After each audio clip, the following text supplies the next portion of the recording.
ভোরের আলো ফোটার আগেই শুরু হয়েছিল তাদের যাত্রা। রাজশাহী থেকে পরিবারের সঙ্গে ছুটে এসেছিলেন সাগরের টানে, কিন্তু কে জানতো এই সাগরই হবে তাদের শেষ ঠিকানা। শাহিনুর রহমান, বয়স 60, সঙ্গে ছিলেন তার 20 বছর বয়সী তরুণ ছেলে সিফাত। সকালে পৌঁছেছিলেন কক্সবাজার, উঠেছিলেন সাগর পাড়ের সি ক্রাউন হোটেলে। একটুখানি আনন্দ আর প্রশান্তির খোঁজে নামলেন কলাতলির সৈকতে গোসল করতে। সাথে বাড়তি উন্মাদনা যোগ করতে নিয়েছিলেন টিউব।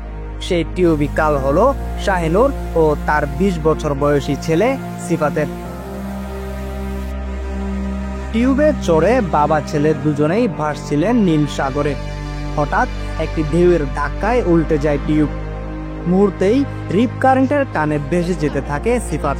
চোখের সামনে আদরের ছেলেকে ভেসে যেতে দেখে বৃদ্ধ পিতা। ছেলেকে উদ্ধারের জন্য ছুটে যান তিনি। ছেলেকে রক্ষা করতে গিয়ে ভেসে যান পিতা শাহিনুরও। তাদের রক্ষার জন্য স্বজনদের আত্মচিৎকার। সমুদ্রের দায়িত্বরত স্বেচ্ছাসেবকরা গুরুতর অবস্থায় দুজনকে উদ্ধার করে কক্সবাজার সদর হাসপাতালে নিয়ে গেলে কর্তব্যরত চিকিৎসক তাদের মৃত ঘোষণা করেন।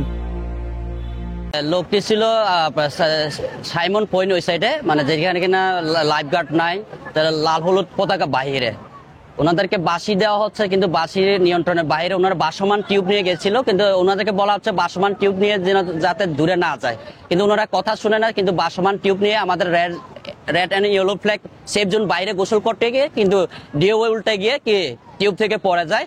তাৎক্ষণিক আমাদের জেডিএসকি সহ আমাদের লাইফ গার্ড চলে গিয়ে তাদেরকে উদ্ধার করে নিয়ে আসি। কিন্তু উদ্ধার করার সাথে সাথে দুইজনেই কি শ্বাস ছিল কিন্তু জ্ঞান নাই। তাৎক্ষণিক আমরা জেডিএসকি মাধ্যমে নিয়ে যাই। পরে হাসপাতাল নিয়ে যাওয়ার পরে দেখছে যে কি এখন কি মৃত্যু ঘোষণা করা হয়েছে আর কি। দুজনে নাকি রিপ কারেন্টে পড়ছে আর কি, পানির স্রোতে দুজনে টান পড়ছে, সেই জন্য দুজনে পড়ছে টিউব থেকে। যখন টিউব উল্টে যায়, টিউব থেকে পড়ে কিন্তু বাহিরে টান, যেটা স্রোত বলে আর কি, এটা রিপ কারেন্ট স্রোত বলে, ওইটাতে পড়েছে, দুজনে ডুবে মারা গেছে। স্বামী ও সন্তান হারিয়ে বাকরুদ্ধ তাদের পরিবার। কক্সবাজার সদর মডেল থানার ওসি মোহাম্মদ ইলিয়াস খান বলেন, নিহতের স্বজনের সাথে কথা বলে পরবর্তী পদক্ষেপ নেওয়া হবে। লিগ্যাল গার্ডিয়ান যদি কেউ আসে, আপনারা যেটা চান সেটাই হবে।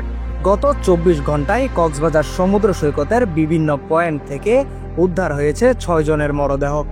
এর মধ্যে 3 জন পর্যটক, 1 জন স্থানীয় ও 2 জন ছিলেন অজ্ঞাত। বর্তমানে সাগর রুদ্রমূর্তি ধারণ করে আছে। সমুদ্র হয়ে উঠেছে মৃত্যুর ফাঁদ। তবুও ছোট বড় সবাই গোসলে মেতে আছেন। News desk, CCN.